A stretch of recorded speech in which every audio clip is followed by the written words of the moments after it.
Hey guys, ஃபைனலாக நம்ம நேபாள் பார்டரான காக்கர்பீட்டாலேருந்து கிளம்பி இந்தியா ரீச் ஆகிட்டோங்க. அடுத்து நம்ம அங்கேருந்து வெஸ்ட் பெங்காலில் இருக்க டார்ஜிலிங்க்கு தான் போக போகிறோம்.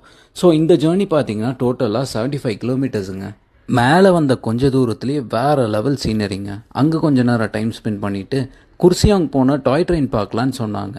ஸோ நம்ம அங்கேருந்து குர்சியாங்க்கு கிளம்பிட்டோம். குர்சியாங் ரீச் ஆனதுக்கப்புறம் தாங்க தெரியுது ட்ரெயின் 1 hour டிலேன்னு.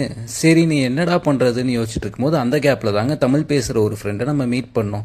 அவர்கிட்ட பேசிட்டு அப்படியே என் பைக் சர்வீஸ் எல்லாம் முடிச்சிட்டேன். ஆனால் அவர் போகிற வரைக்கும் கூடியே இருந்து எல்லா ஹெல்ப்பும் எனக்கு பண்ணி கொடுத்தாருங்க. அதுக்கப்புறமா நம்ம அங்கேருந்து டார்ஜிலிங் கிளம்பிட்டோங்க.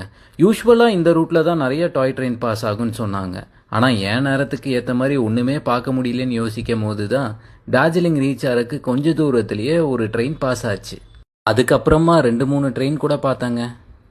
அண்ட் இந்த ரைடானது வெறும் 75 கிலோமீட்டர்ஸ்னால நம்ம டக்குன்னு டார்ஜிலிங் ரீச் ஆகிட்டோம். ஸோ இந்த ஏரியா ரொம்ப கன்ஜஸ்டடுன்னாங்க.